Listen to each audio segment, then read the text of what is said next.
40 minutes crying like a baby. Bikers, joggers, tourists, runners, they went by me. Police officers searching for suicidal people went by me twice. I'm standing at the ledge, leaning over the rail with tears flowing down to the waters.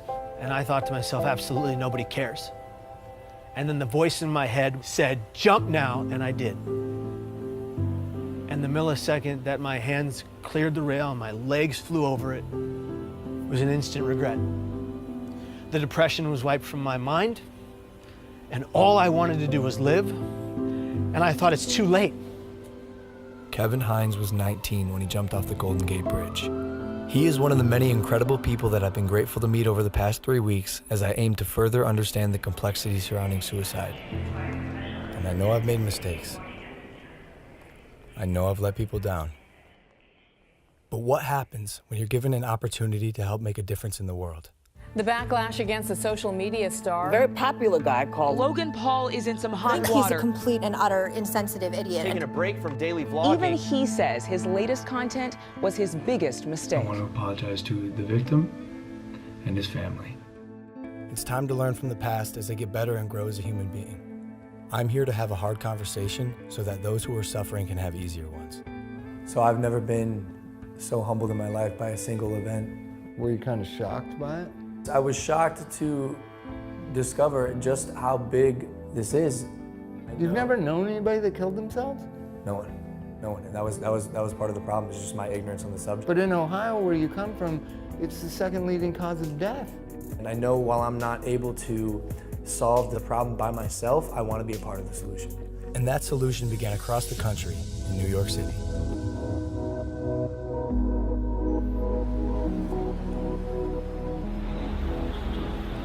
We sat down with Dr. John Draper, director of the National Suicide Prevention Lifeline.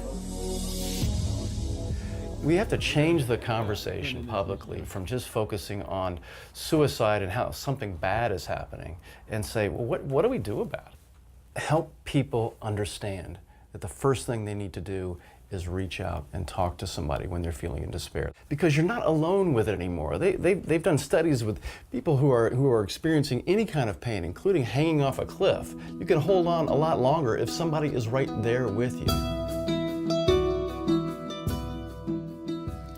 I think as a society, as human beings, we just have to be more compassionate. And that includes me too. That's something I'm learning along this journey. And something else that Dr. Draper told me were the 5 steps that anyone can take to help prevent suicide. Step 1 is simply just ask. Ask yourself, ask others, are you thinking about suicide? And I know that sounds like a daunting question, but literally that question can save lives. And step 2, accordingly, would be just to listen.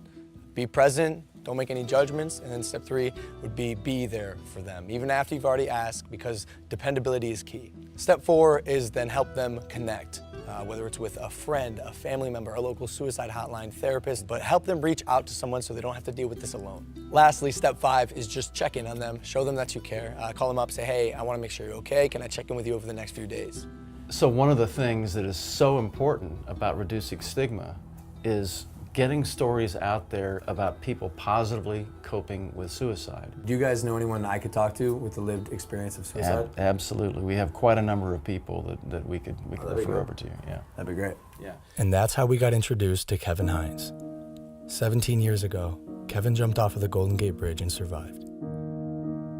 These are individuals whose stories, when people hear them, they say, you know, maybe I can get through. As opposed to hearing stories when people haven't.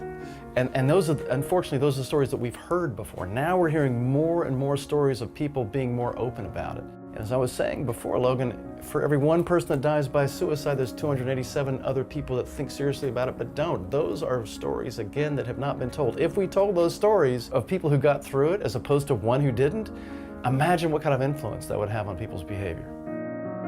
When I found out that 1 in 6 high school kids seriously think about suicide, that's stunning. Yeah.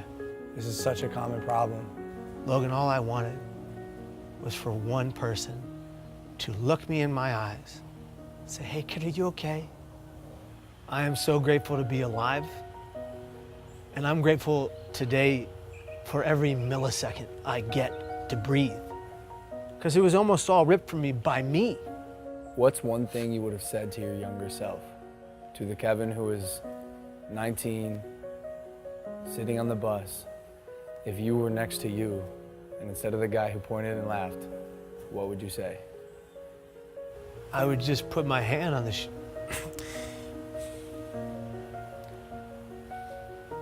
I would just put my hand on my shoulder and I would just say, I'm here for you. I got you.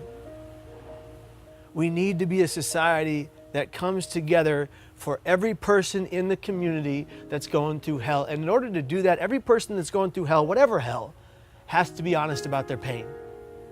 And if they're going to be honest about their pain, we are going to collectively answer the call and be there for that individual. Because if you don't see beauty in the next person you meet, you're not looking hard enough. You're incredible, dude. This is an honor for me.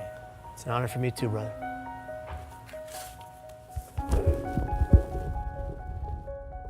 From this point on, I want to make an effort to contribute and immerse myself in the conversation, so I'm pledging to donate $1 million to various suicide prevention organizations, with the first $250,000 going immediately to the National Suicide Prevention Lifeline so they can increase their capacity to help those in need. For anyone watching, I want you to know you are not alone, and most of the time, crisis passes. So if you or anyone you know feels alone or trapped, I encourage anyone to call or even text the suicide or crisis hotline. Both of those numbers are below, and although this is a tough conversation, it's important because things can and will get better. It's time to start a new chapter in my life as I continue to educate both myself and others on suicide. I'm humbled and thankful to say, this is just the beginning.